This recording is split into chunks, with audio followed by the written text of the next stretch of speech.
si bien es verdad que la Biblia no necesita ser reescrita, pero la Biblia sí necesita constantemente ser reinterpretada.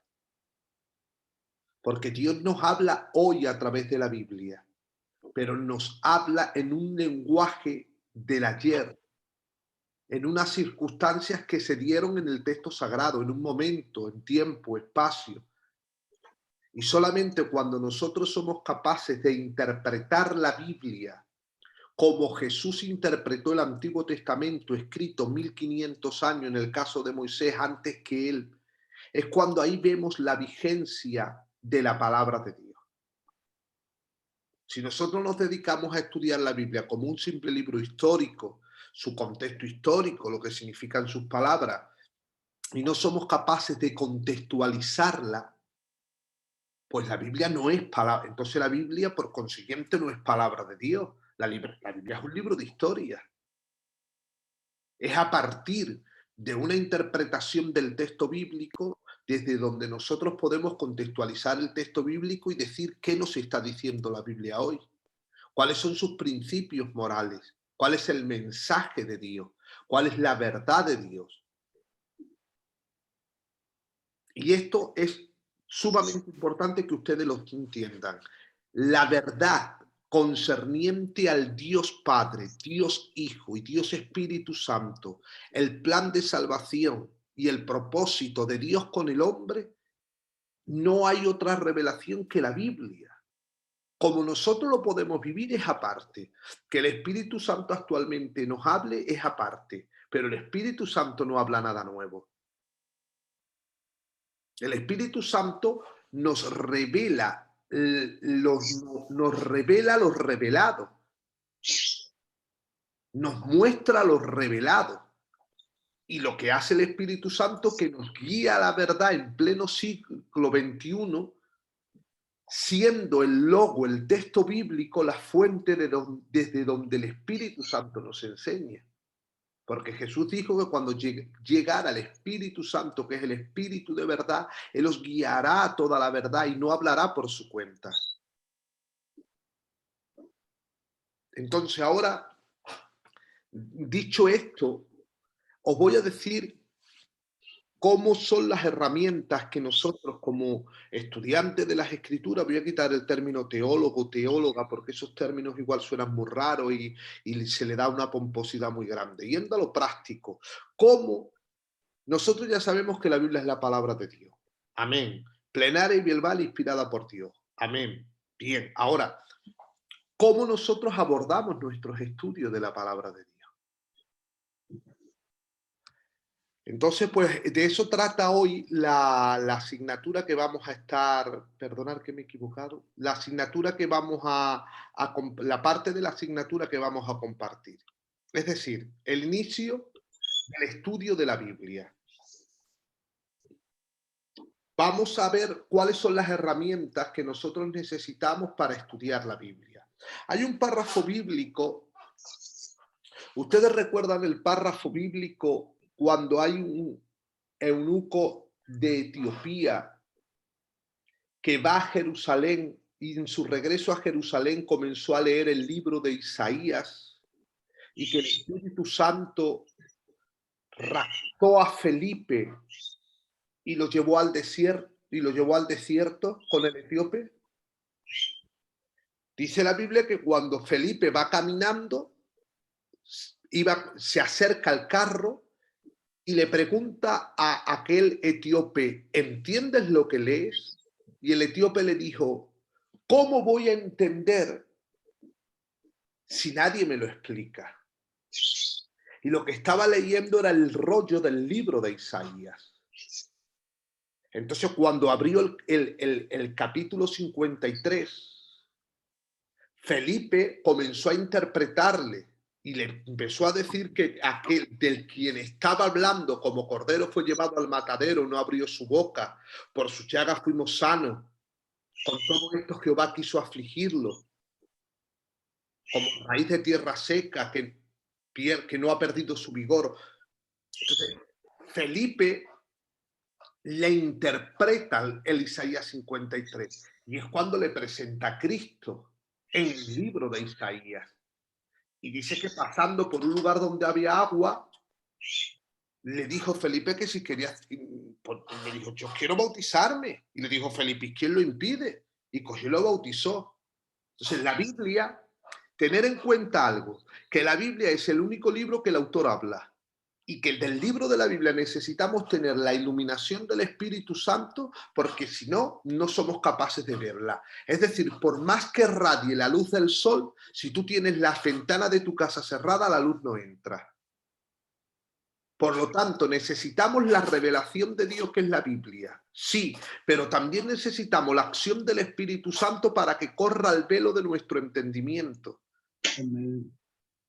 Pero también, además de eso, el Espíritu Santo ha capacitado a los ministros y a las ministras para que nos enseñen la sistematización de la iluminación.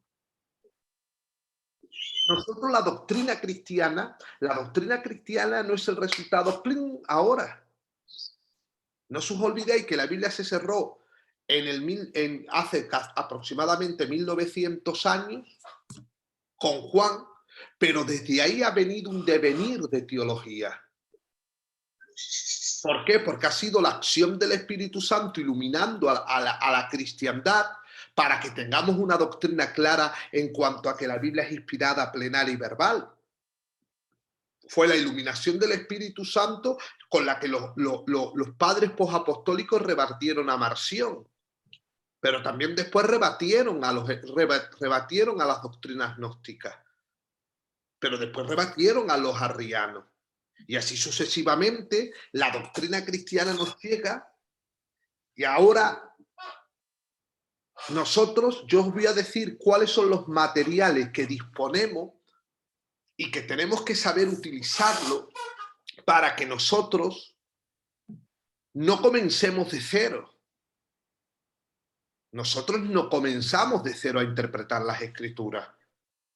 Nosotros tenemos una tradición cristiana de interpretación y de obras literarias que nos ayudan para que en nuestro inicio de cero, de formación, sí somos de cero, pero el cristianismo no se empieza con nosotros. Entonces, esos son los materiales que nosotros necesitamos contar con ellos para que cuando abramos la Biblia tengamos las herramientas necesarias para poder sacarle provecho a la Biblia. Entonces, os voy a decir ahora cosas muy sencillitas que todo estudiante y que todas las estudiantes de la Biblia tienen que tener.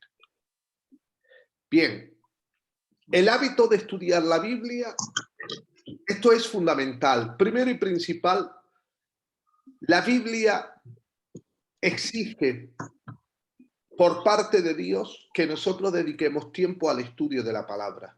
Dios le dijo a Josué: mira que te mando que te esfuerces y que seas valiente, no temas y desmayes, como estuve con Moisés voy a estar contigo, pero nunca se apartará de ti este libro de la ley. El apóstol Pablo, cuando ya ha recorrido más de 9000 kilómetros y ha predicado en distintos continentes y en muchos países, cuando está por morir, en su segunda epístola a Timoteo le dice: tráeme el capote y tráeme los rollos. Los hombres y las mujeres de Dios siempre, siempre y siempre dedican tiempo al estudio y a la meditación en la palabra de Dios.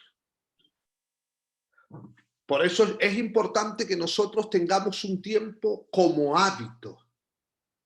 Leer la Biblia tiene que ser un hábito del creyente. Lo ideal que es tener un lugar apropiado.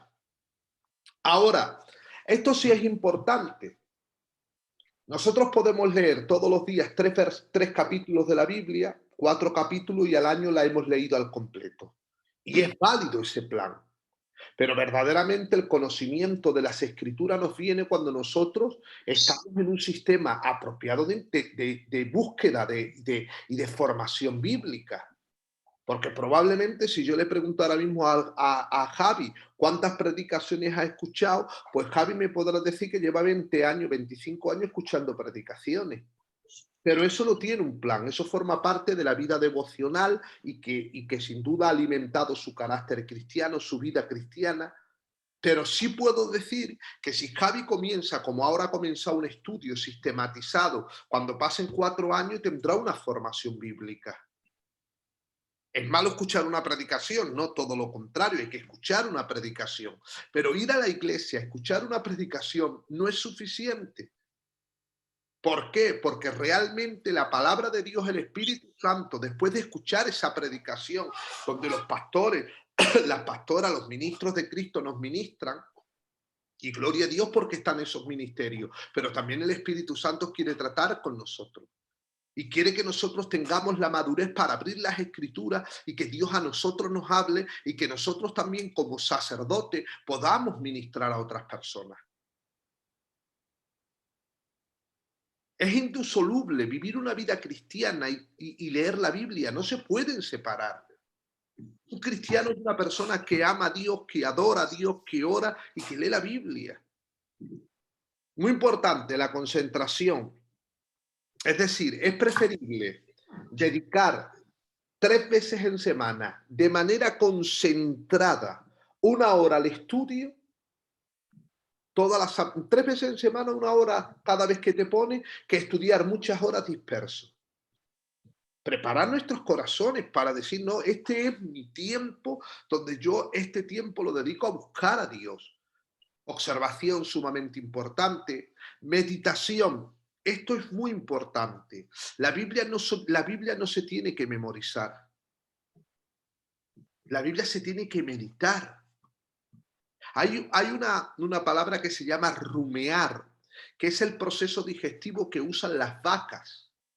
Las vacas comen pasto, lo mastican y lo ergullen, se lo tragan rápidamente, le sueltan la bilis, con perdón porque puede ser esto un poquito asqueroso, pero lo vuelven a vomitar y se lo quedan en la boca, lo vuelven a masticar y después se lo vuelven a tragar.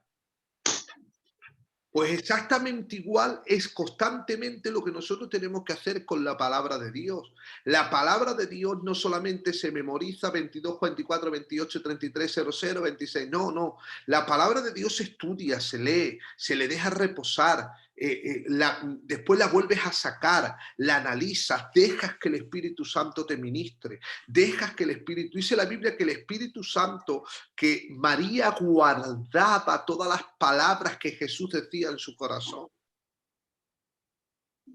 Y también dice la Biblia en el libro de Lucas que Lucas indagó. Entonces, cuando Lucas va a escribir el Evangelio, según la tradición, y Lucas registra que María guardaba todas las palabras, Lucas tira de María, porque la guardó en el corazón, no la guardó en la memoria. Muy importante, anotaciones, es decir, ustedes tenéis que tener vuestras carpetas, vuestras libretas, hoy estamos informatizados, tener donde ustedes tenéis vuestros apuntes.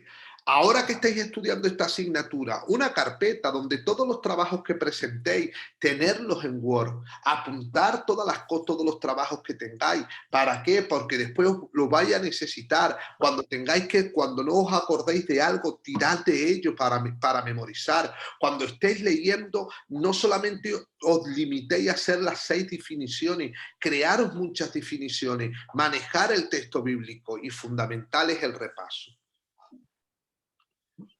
¿Alguna duda, pregunta, aportaciones que queráis hacer? Hoy es una clase más práctica que teórica. Bastián, ¿alguna aportación?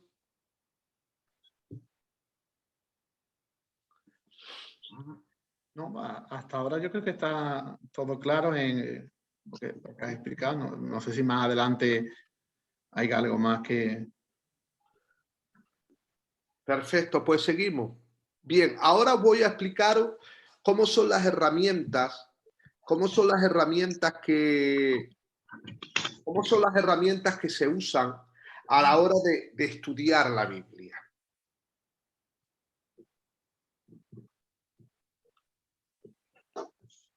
Bueno, vosotros sabéis que existen distintas traducciones de la Biblia y que existen distintas versiones de la Biblia.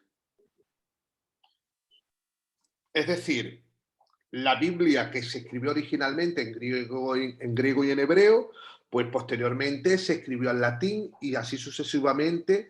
Del texto Receptu se vuelve a traducir no al latín sino al castellano, que lo hace Cipriano de Valera y Casidoro de la Reina, por poner un ejemplo. A partir de ahí existen versiones de la Biblia, porque lo que se escribió en el siglo XVI, el castellano es una lengua viva, entonces esa traducción ha necesitado de versiones, es decir, de actualizar el castellano. Pero paralelamente a ello han aparecido Biblias de estudio. No son Biblias que solamente contengan el texto bíblico. Por ejemplo, la Biblia Plenitud, que esta Biblia yo sí la tengo, esta Biblia es una Biblia que cada X, todas las páginas resaltan anotaciones, explican un párrafo. Está la Biblia, por ejemplo, de Scofield, que esta es una Biblia que está comentada por Cyrus Scofield. Fue muy famosa porque es una Biblia que lo enfoca todo en dispensaciones y con una interpretación dispensacional de las escrituras. Yo recuerdo que en el año 90 apareció la Biblia de estudio Thompson y esa fue una revolución. ¿Por qué? Porque incorporó un pequeño diccionario bíblico, incorporó estudios temáticos de las escrituras.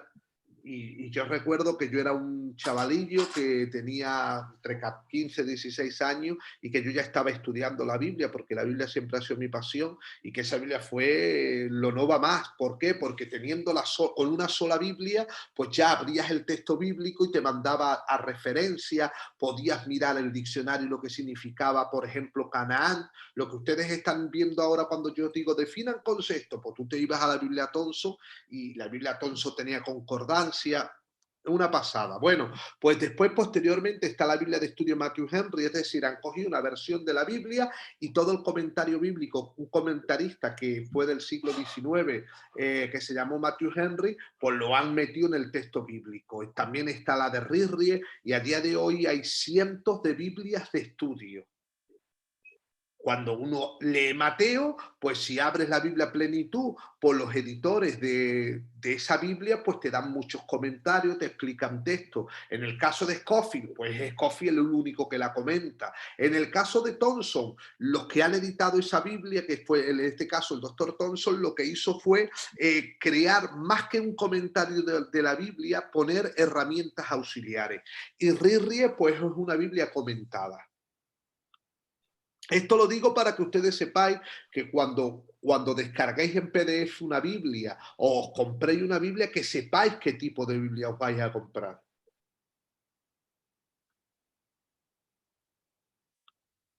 Concordancia de la Biblia. ¿Qué significa concordancia? La concordancia es un libro donde por las palabras principales aparecen todos los textos.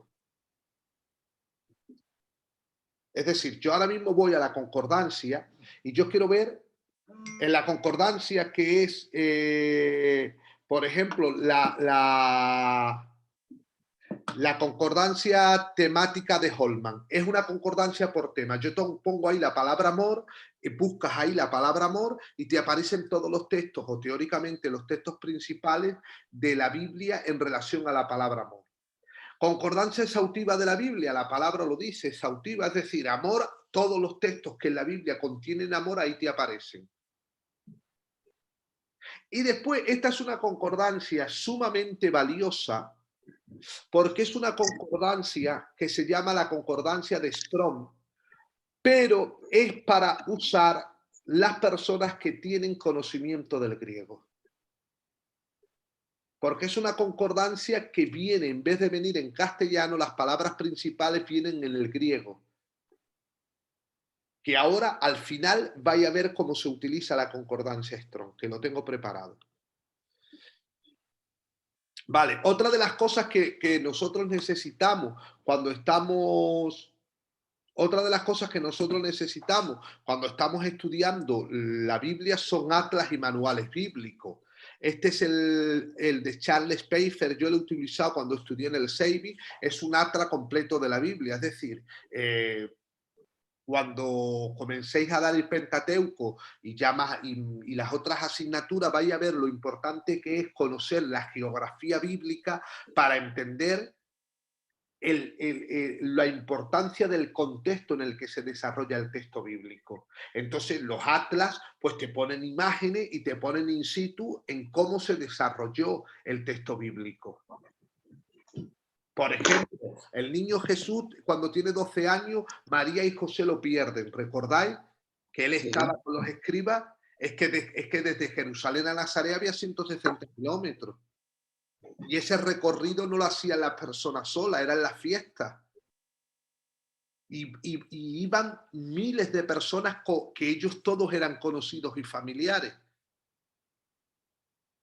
Entonces, si ahora mismo el Javi, pongo un ejemplo, el Javi viene a Tenerife y se le pierde en el trayecto el Elías, pues decimos, vaya Javi, pero es probable que si el Javi viene a una boda en Tenerife y vienen 40 personas de Lanzarote, pues es normal que el Elías a lo mejor pues ha ido con el coche de una tía, de un primo o de otro, y que en esos momentos, ¿a dónde está el Elías? Hombre, lo lógico sería que Javier estuviera encima del Elías, pero no es lo mismo perderlo cuando tú estás solo que cuando esos trayectos eran trayectos familiares donde iban miles de personas, porque tener en cuenta que de Jerusalén para ir a Grecia tenían que pasar por Nazaret. Entonces, cuando tú tienes un atlas bíblico, entiendes cómo era, en qué circunstancias María y José pierden al niño y por qué no se dan cuenta hasta los tantos días. Después, este es uno muy bueno, que esto es un manual de usos y costumbres de los tiempos bíblicos de Ralph Gower. Aquí esto es imprescindible, porque esto te explica cuando, por ejemplo, la Biblia dice más fácil es que se entre por el ojo de una aguja que un rico sea salvo. El ojo de la aguja no es la aguja que nosotros entendemos, sino que en Jerusalén estaba una puerta, que era una puerta muy pequeñita, donde los mercaderes, para entrar la mercancía, el camello tenía que entrar de rodillas. Y a esa puerta pequeña se le llamaba ojo de aguja. Sí, todo la Biblia tener en cuenta que se escribió de 2000 a 3500 años y que todo tiene un contexto diferente para nosotros. Usted de pensar en algo que a día de hoy personas como mi madre, que tiene 64 años, no sabe lo que es Facebook. Mi madre no sabe lo que es Wi-Fi, mi madre no sabe lo que es TikTok. Y si ahora mismo Franci me dice, José, tengo un problema con el Wi-Fi, porque tú sabes que yo tenía que subir una publicidad a Facebook, pues yo te puedo decir que de esa conversación mi madre, si está al lado, no se entera. Pues imaginaros vosotros que cuando leemos Génesis se escribió hace 3500 años. Si nosotros no podemos abrir ahora mismo el libro de Génesis y interpretarlo con la mente de hoy. Con la mente de hoy lo contextualizamos, que es diferente. Lo interpretamos como ellos lo entendieron y como ellos lo vivieron. A ver, escucho a pastores, ustedes saben que yo creo en el ministerio de la mujer y allá el que no quiera creer, pero escucho personas que dicen, no, si la Biblia sí dice que había una mujer que era pastora, porque Séfora era pastora. Perdón. Séfora era pastora de cabra y de oveja, literalmente. Porque en el ministerio del apóstol, del evangelista, del pastor, del maestro y del profeta, no se conocían. Porque con Moisés es cuando, aunque Abraham, la Biblia, Abraham era un hombre que fue, el movimiento profético siempre ha estado en las escrituras, pero hasta que no aparece realmente Samuel como tal, No encontramos el ministerio profético instituido como se entiende en el Antiguo Testamento. Era pastora de ovejas y de cabras. Cuando nosotros queremos apoyar nuestras doctrinas interpretando el texto bíblico en Occidente del siglo XXI, estamos errando con las Escrituras. Porque eso es sacar de contexto el texto bíblico. Por eso necesitamos este tipo de manuales. Manual bíblico ilustrado de Peniel, este es otro de los manuales bíblicos, pues que te ayudan a entender todo el contexto próximo de las Sagradas Escrituras. Dejo de compartir preguntas, dudas que tengáis. Muy bien, muy bien. Vamos bien, ¿no? Os digo que estas son las herramientas que necesitáis. Después vamos a pasar a la parte digital para que ustedes veáis cómo todo esto es posible.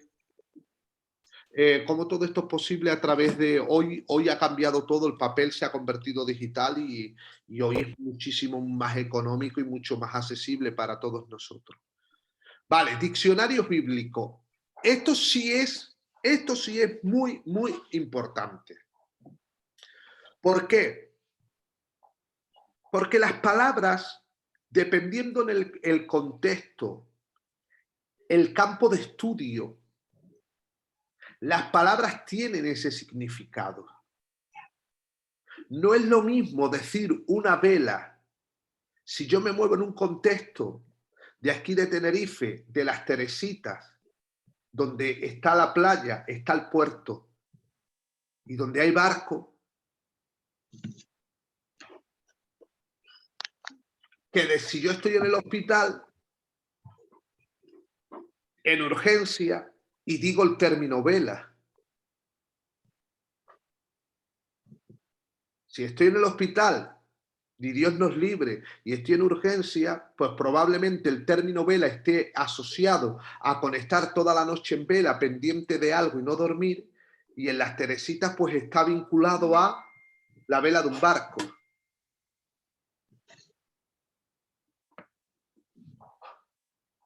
Me estoy explicando, ¿no? Si me permiten un momento, es que hay una hermana que no puede entrar y me está pidiendo para entrar. Le voy a pasar el enlace para que se una. Un momentito. Sebastián, coméntanos algo mientras yo estoy... comenta un poco sobre los diccionarios bíblicos, tú que los conoces bastante. Pues nada, pues como os iba diciendo, es muy importante el diccionario que utilizamos.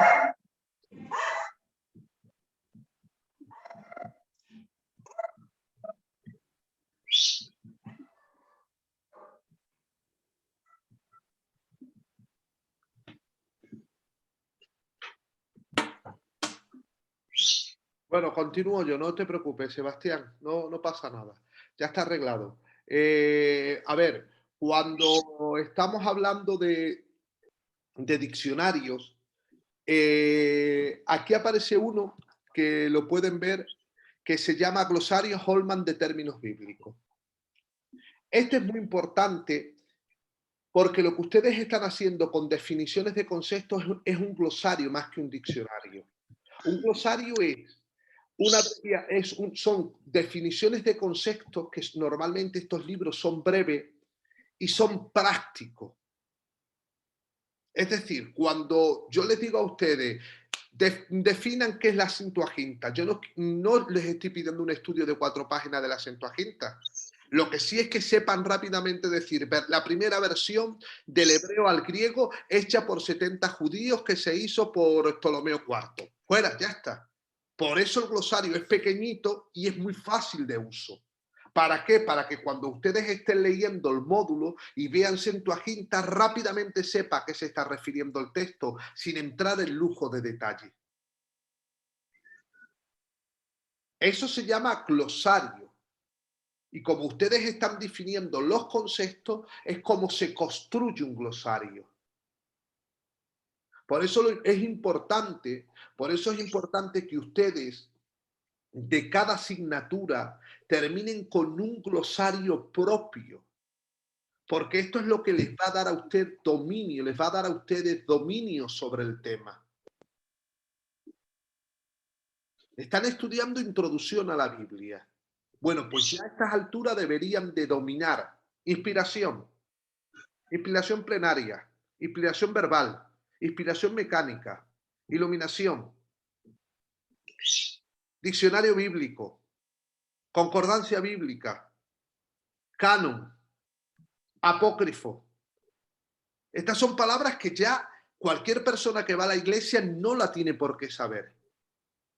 Pero la gente que estudia la Biblia y que se está formando bíblicamente, cuando las lee o la escucha, tienen que saber a qué se refieren. Porque eso se llama formación.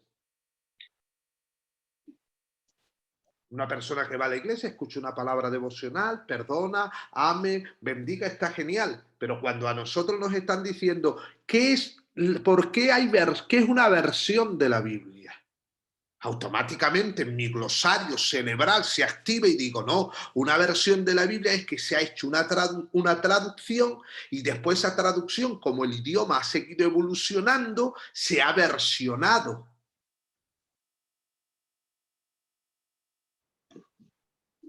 ¿Qué es un glosario de términos bíblicos y qué es un diccionario? Un glosario es lo mismo que un diccionario, pero muy abreviado porque define los conceptos, no lo explica. ¿Qué es el diccionario? La explicación del concepto. Ahora, esto quiero que ustedes los vayan matizando. ¿Por qué es necesario que nosotros tengamos diccionarios bíblicos? Porque cuando yo os estoy preguntando y alguien os va a preguntar y dentro de vuestra formación es vital, cuando nosotros hablamos del amor, no es lo mismo coger un libro de filosofía o de psicología que un diccionario bíblico, porque la Biblia, nosotros cuando estamos leyendo en un diccionario bíblico la palabra amor, lo estamos entendiendo, el autor o los distintos autores le están dando un enfoque bíblico. ¿Por qué? Porque mira el amor desde la perspectiva bíblica. Los tres diccionarios que son tres clásicos de los diccionarios bíblicos, pues tenemos al Diccionario Bíblico Ilustrado de la Biblia de Nelson, que esto es buenísimo, el de Mundo Hispano y tenemos el nuevo Diccionario Bíblico Ilustrado, que para mí son los tres clásicos, diccionarios imprescindibles. Estas son las obras, si ahora vosotros, por ejemplo, os digo que es un libro apócrifo y cogéis un libro que es católico, no os va a decir lo mismo que es apócrifo que si cogéis un diccionario de la Biblia evangélico. Esto es importante que ustedes lo sepan. Y si yo cojo una Biblia, que el comentario de la Biblia, por ejemplo, yo ahora mismo cojo la Biblia de Scofield, pues probablemente la Biblia de Scofield está condicionada por una interpretación dispensacional de la Biblia y que encaja todo el estudio de la Biblia en 7 dispensaciones. Y todas las anotaciones que tiene ese comentario bíblico está centrado ahí. Sin embargo, si cojo la Biblia Thompson no tiene un sistema doctrinal, sino que está compuesta por distintos manuales. ¿Cuál es mejor? Ninguna es mejor ni peor. Pero yo como estudiante de la Biblia, cuando yo estoy leyendo la Biblia y estoy viendo los comentarios de Scofield, yo sé de qué fuente tiene Scofield y cuál es la tendencia doctrinal que está planteando.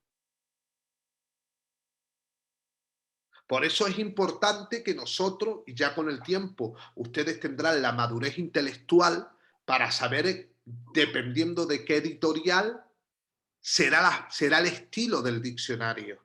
Lo que ahora sí tienen que tener claro es las grandes diferencias.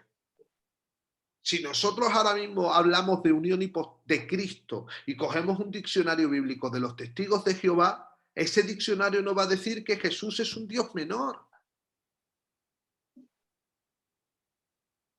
Por eso es importante que nosotros dominemos las herramientas para la interpretación del texto bíblico. Estos son otros tipos de diccionarios que son sumamente importantes. El diccionario expositivo de Vine, esto es un diccionario del griego al castellano, donde ya no, a ver, nosotros cuando leemos la Biblia, nosotros tenemos una versión de las escrituras, una traducción y una versión de las escrituras. Y la traducción de las escrituras no se hace palabra por palabra, porque si no, no tendría sentido cuando viene de otra lengua. Se traducen frases. Sin embargo, cuando nosotros queremos analizar una palabra de la Biblia, ya necesitamos diccionarios explicativos que sean expositivos y que vayan concretamente al significado del griego. Esto es el diccionario de Vine. También está el diccionario de figura de dicción. ¿Qué es un diccionario de figura de dicción? Bueno, pues el griego solamente tiene 530 figuras de dicción. Las figuras de dicción son formas en las que los seres humanos decimos las cosas, pero que tienen un valor connotativo, no denotativo. Por ejemplo, signo de qué. ¿Qué es un signo de qué? ¿Cuántas almas había hoy en la reunión? Pues hoy en la iglesia habían 50 almas. Yo pregunto, ¿había 50 almas? Sí, y no habían 100 ojos. Pero eso se llama usar una parte de algo como un todo. 50 cabezas de ganado. Fulano tiene 2000 cabezas de ganado. No, 2000 cabezas de ganado no tiene. Si tiene 2000, tiene 8000 patas de ganado también, ¿no? Entonces eso se llaman figuras de dicción. Y existen 530 o 580 figuras de dicción en el texto bíblico. Entonces, cuando uno quiere saber realmente el significado, la palabra como el ciervo brama por las corrientes de las aguas, eso es un símil. Vosotros sois la luz del mundo, eso es una metáfora. Un hombre tenía 2 hijos, eso es una parábola. ¿Cuál es la diferencia entre una parábola y un símil? La parábola es una comparación explicada. La metáfora no tiene explicación. Jesús dijo, vosotros sois la luz del mundo. No explicó por qué. Pero ellos en su mente ya sabían a lo que Jesús se estaba refiriendo. O Jesús explicó por qué somos la sal. Eso se llama metáfora. Cuando tú lees en la Biblia una comparación que no está explicada es una metáfora. Cuando tú lees en la Biblia una comparación que está explicada es una parábola. Un pastor iba pastoreando y una oveja que se perdió dejó a las 99 y la cogió. Eso es una parábola porque lo está explicando. Si Jesús fuera dicho, ustedes sois la oveja perdida, no lo entenderían. Pero cuando dijo, vosotros sois la sal de la tierra, sí lo entendieron. O para entenderlo hay que ver cuál es el significado que se le da a la metáfora. ¿Y cómo lo sabemos? Lo sabemos porque cuando Jesús usa esas palabras, sus coetáneos le daban el mismo sentido. Porque cuando Jesús le dijo a la gente, vosotros sois la sal de la tierra, la gente lo entendió o no lo entendió. Sin embargo, cuando hablaba por parábolas ya no. Y el propio Jesús la tiene que explicar. Espero no estaros liando. Es decir, cuando nosotros interpretamos la Biblia, cuando nos encontramos con una parábola, es el propio Jesús el que tiene que dar la explicación de la parábola. Pero cuando toma una metáfora, eran frases que usaban en todo el contexto. Si yo ahora mismo le digo al Javi, es que tú no te conectas con nosotros. Conéctate con nosotros. La Dayana sabe a lo que me estoy refiriendo, ¿no? Eso, lo que yo estoy hablando de conéctate con nosotros es una metáfora.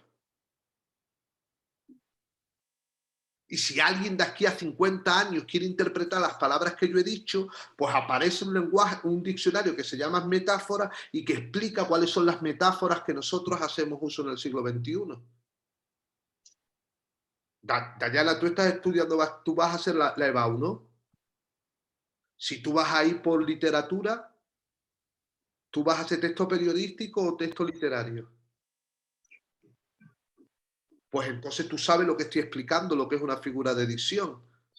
Cuando a ti te ponen en el texto bíblico, si te aparece un texto de Becker o te aparece de Federico García Lorca, pues tú tienes que saber qué figura de edición está usando, porque eso es lenguaje, el lenguaje figurado. Entonces, otro de los, voy a ir más rápido porque estoy yendo muy lento.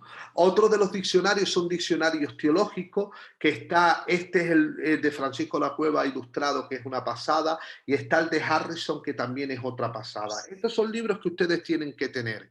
Después, pues ahora mismo ya estamos hablando de comentarios bíblicos.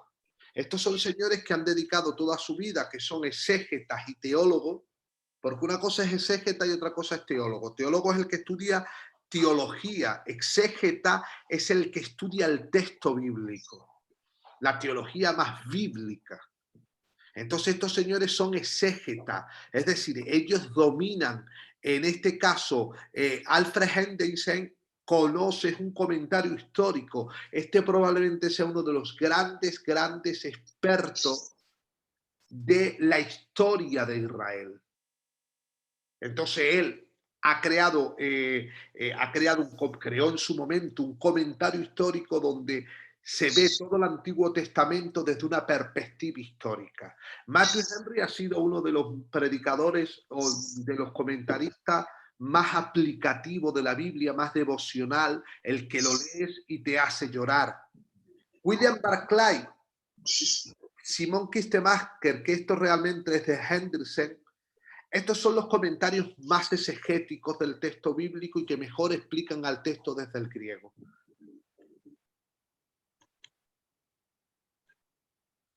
Dicho esto, pues si ustedes ahora mismo van formándose, mañana yo quiero conocer Mateo capítulo 8,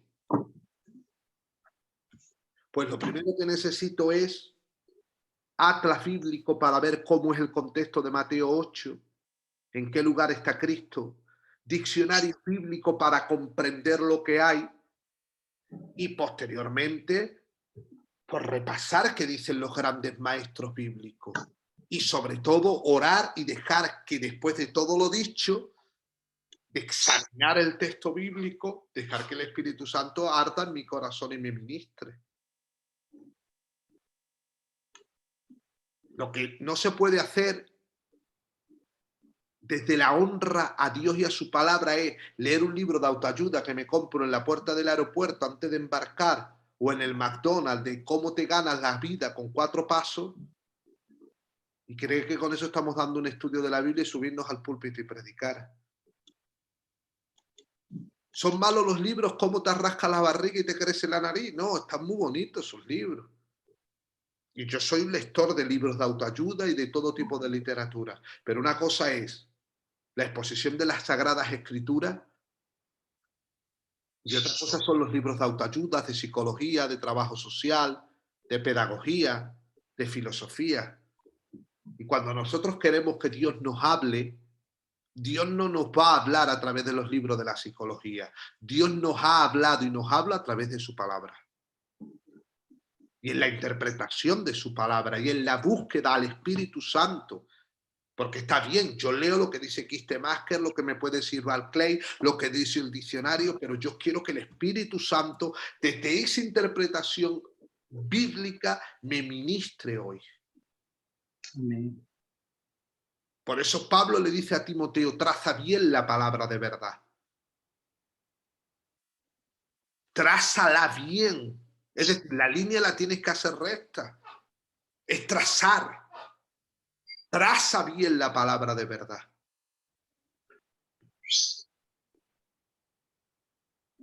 Por eso, las personas que están estudiando y os animo y os bendigo y estoy súper contento de que vosotros estéis aquí. Esto es lo que se exige para que nosotros no solamente nos subamos a un púlpito a predicar, sino que cuando nos encontremos con una persona le podamos decir la palabra de Dios dice. La palabra de Dios dice implica una interpretación coherente del texto bíblico.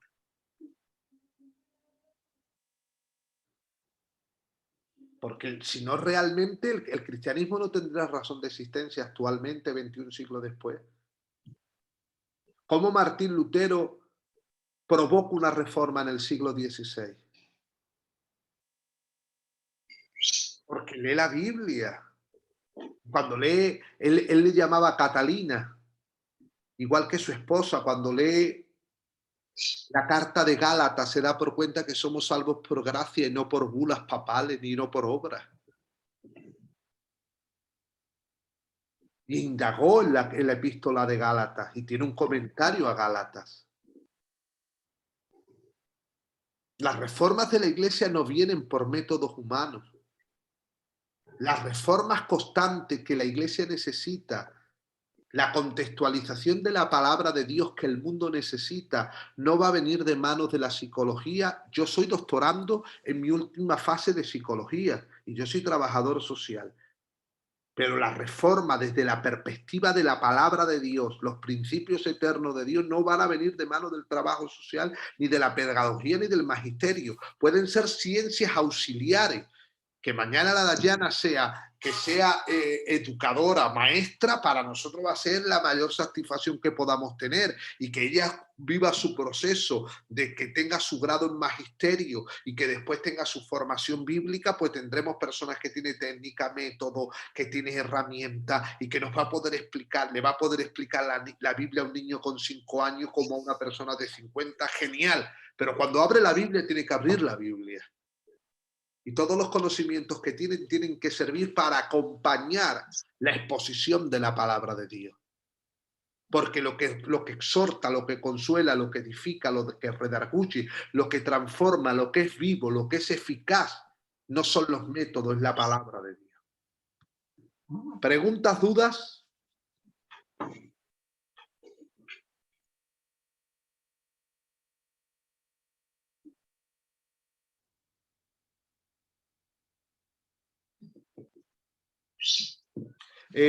No sé si falta alguien más que tenga alguna pregunta, duda. Así de esta forma, o paso ahora a explicaros cómo hay software que podéis utilizar. Estoy viendo que Aristelis, tienes un comentario. Aristelis nos escucha.